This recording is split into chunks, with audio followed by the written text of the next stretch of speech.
या धरतीच्या पाठीवरती रोज हजारो माणसं किड्या मुंग्यांच्या प्रमाणे जन्माला येतात, तितकीच माणसं रोज मृत्यूलाही प्राप्त होतात.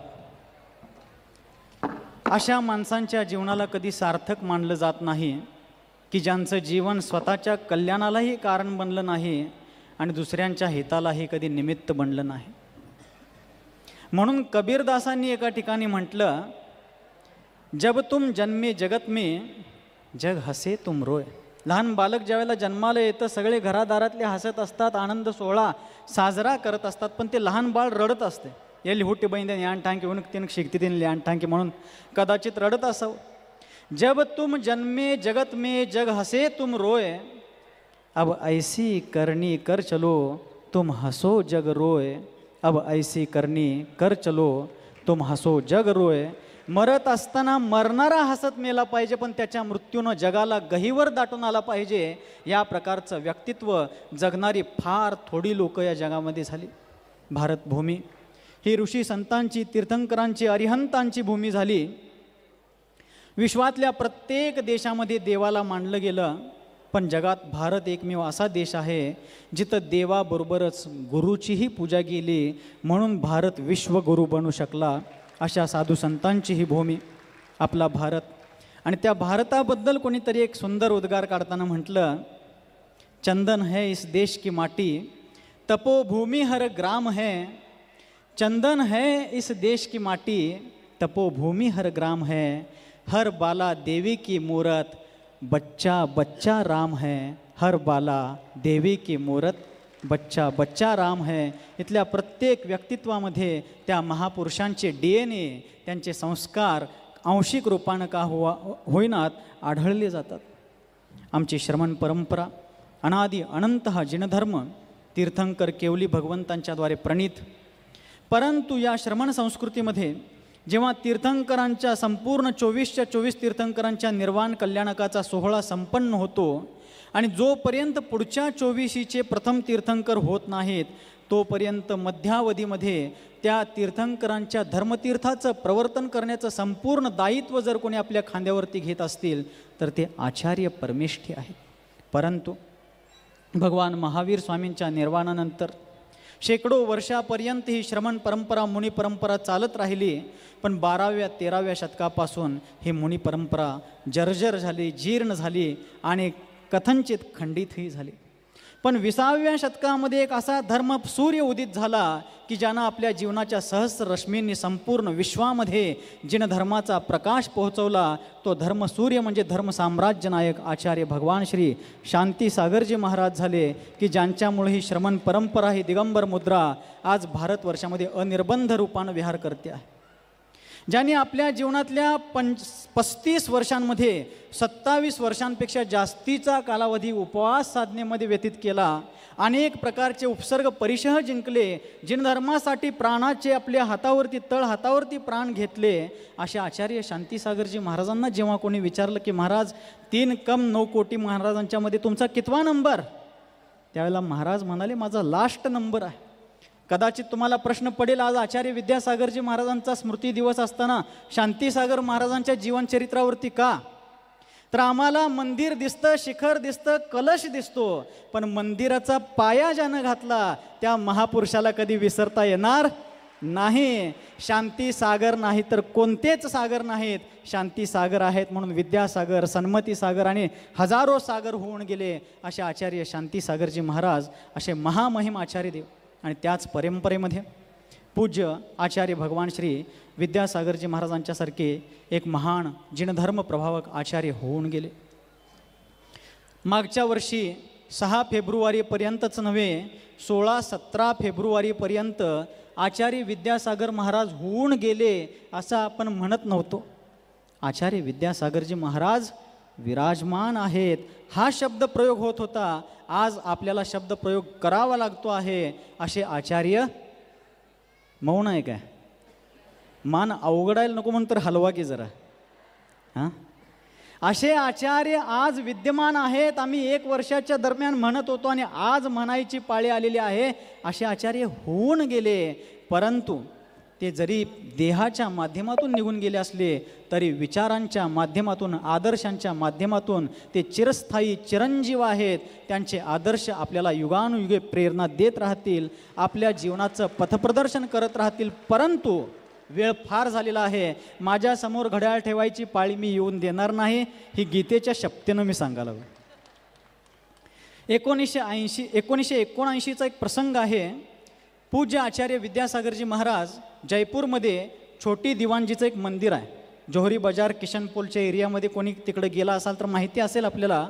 आणि त्या ठिकाणी दिवाण अमरचंद, छोटे दिवाणजी म्हणजे दिवाण अमरचंदांची जी कथा आपण शास्त्रामध्ये ऐकतो, त्यांनी बांधलेल्या मंदिरामध्ये आचार्य महाराज विराजमान होते. मराठी चलेगा ना चंद्रसेनजी? आणि त्या ठिकाणी विराजमान असताना 104 डिग्री टेम्परेचर होतं त्यांना. उन्हाळ्याचे दिवस होते, मार्च एप्रिल महिना. आणि राजस्थानातलं ऊन म्हणजे काय तिकडं कोण जाऊन आलाय त्यालाच माहिती. आणि अशा उन्हाळ्यामध्ये ते विराजमान असताना मे 1979 साली किशनगडमध्ये, जिथं त्यांनी सर्वात प्रथम आपल्या गुरूंचं ज्ञानसागरजी महाराजांचं दर्शन घेतलं, त्या किशनगडमध्ये जे आदिनाथ दिगंबर जैन मंदिर आहे त्या मंदिराचं पंचकल्याणक आचार्य विद्यासागरजी महाराजांच्या सानिध्यामध्ये होणार होतं. आणि त्या पंचकल्याणकासाठी जयपूर ते किशनगड 105 किलोमीटरचा प्रवास करून ते त्या भर तापामध्ये पोहोचल्यानंतर ज्या वेळेला ते मंदिरामध्ये संत भवनमध्ये पोहोचले, त्यांना कळलं की जे मुनिसुव्रतनाथ मंदिर आहे त्या ठिकाणी, ज्याला 20पंथी मंदिर म्हटलं जातं, त्या ठिकाणी आचार्य कल्पश्रुत सागरजी महाराज विराजमान आहेत. कोण विराजमान आहेत? कानानं ऐकायला का ध्यानानं? फार मार्मिक प्रसंग आहे. फक्त आचार्यांच्या नावाचा जय जयकार केला आणि त्यांच्याबद्दल फार बोललं तर विनयांजली होणार नाही. त्यांची उदात्तता समुद्रापेक्षा व्यापक होती. त्यातून आम्ही काहीतरी धडा घेतला तर त्यांचा स्मृती दिवस साजरा केल्याचं सार्थक होणार आहे. आचार्य महाराज त्या ठिकाणी पोहोचले. त्यांना कळलं की इथूनच थोड्या अंतरावरती, आदिनाथ जैन मंदिरापासून थोड्या अंतरावरती असणाऱ्या मुनिसुव्रतनाथ दिगंबर जैन मंदिरामध्ये आचार्य कल्पश्रुत सागरजी महाराज विराजमान आहेत. त्यांनी ट्रस्टींना विचारलं की आम्हाला तुम्ही पंचकल्याणकासाठी जयपूरहून बोलवून आणला आहात, पण त्या ठिकाणी मंदिरामध्ये जे महाराज विराजमान आहेत त्यांना तुम्ही आमंत्रित केलं आहे का नाही?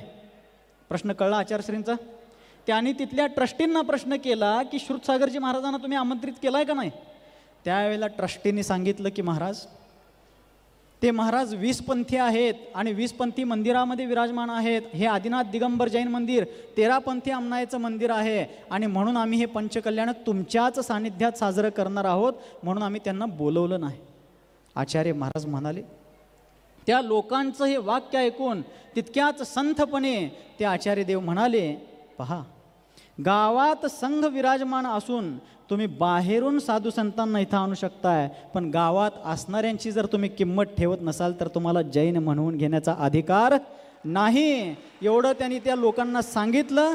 स्वतः आपल्या संघाला घेऊन, त्यावेळेला संघ छोटा होता, समयसागरजी महाराज वगैरे एक 2-3च साधू शुल्लक अवस्थेमध्ये त्यांच्यासोबत अथवा मुनी असतील, त्यांना घेऊन स्वतः ते त्या ठिकाणी गेले, महाराजांना भेटले आणि स्वतः हृदयापासून त्यांना आग्रह करून तुमच्यासोबत आम्ही ते पंचकल्याणक करणार आहोत आणि तुम्ही यावं लागेल म्हणून त्यांना सोबत घेऊन आले आणि तो पंचकल्याणक सोहळा सानंद संपन्न झाला. म्हणून 13 पंथ, 20 पंथ, पंचामृत, जलाभिषेक ह्या सगळ्या वादविवादाला सोडून ज्या गुरूंचा एवढा जय जयकार कंठ रवानं कंठ फाटूपर्यंत आपण करतो आहोत, त्यांची वीतरागता आणि उदात्तता आपल्या हृदयामध्ये आणण्याचा प्रयत्न करूया. करा म्हणत नाही आहे मी पण तुमच्यासोबत आहेच की.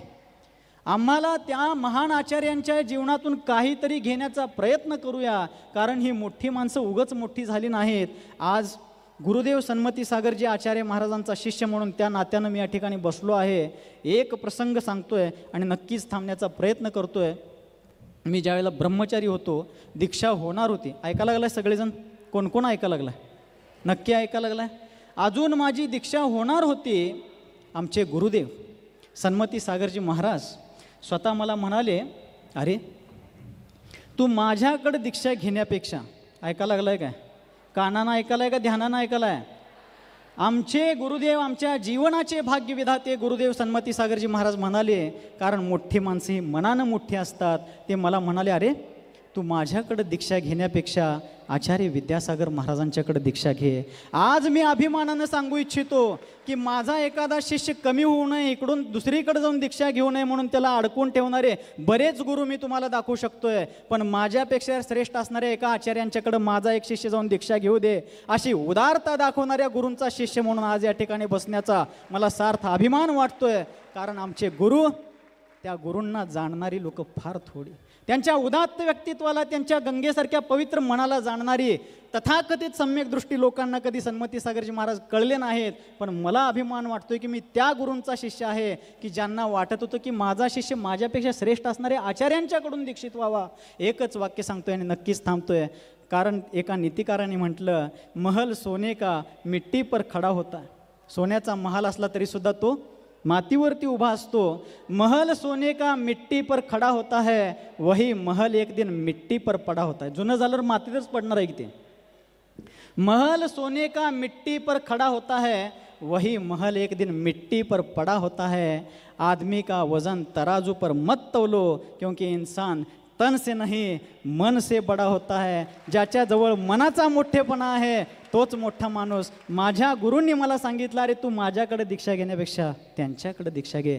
मी तिकडे गेलो नाही, त्यांच्याप्रती आमची श्रद्धा काय आहे त्या श्रद्धेचं प्रदर्शन करायची आम्हाला गरज नाही. मी जाणतो, आमचे गुरुबंधू जाणतात, सर्वज्ञ देव जाणतात, परंतु श्रद्धा प्रदर्शनाची गोष्ट नाही आहे, ती समर्पणाची गोष्ट आहे. पण मी माझ्या गुरूंना निवेदन केलं की गुरुदेव, ते तुमच्यापेक्षा नक्कीच श्रेष्ठ आहेत. ते आमच्यासाठी भगवान असले तरीसुद्धा भगवंताचा दर्शन आणि परिचय करून देणारे गुरु आवश्यक आहेत. मी तुमच्याच चरणी दीक्षा घेणार आहे. शांतीसागर विद्यासागर भगवान असले तरीसुद्धा भगवंताचा परिचय गुरु करून देतात. आचार्य शांतीसागरजी, आचार्य विद्यासागरजी आणि सन्मती सागर महाराजांच्यासारख्या महान आचार्यांचं ही परंपरा आम्हाला लाभली. त्या परंपरेमध्ये दीक्षा घेण्याचं, संस्कार प्राप्त करून घेण्याचं भाग्य मला लाभलं. याची प्रचिती कुणाला असो नसो, जाणीव असो नसो, निराळा विषय आहे. पण आपण सर्वजण भाग्यवंत आहोत. अशा निर्ग्रंथ परंपरेमध्ये आपण आलेलो आहोत. तर या आचार्यांचा फक्त स्मृती सोहळ्यासाठी गर्दी करून चालणार नाही. त्यांच्या व्यक्तित्वाबद्दल दर्दी होऊया, त्यांच्या आदर्शावर चालण्याचा प्रयत्न करूया. अहिंसा परमो धर्म की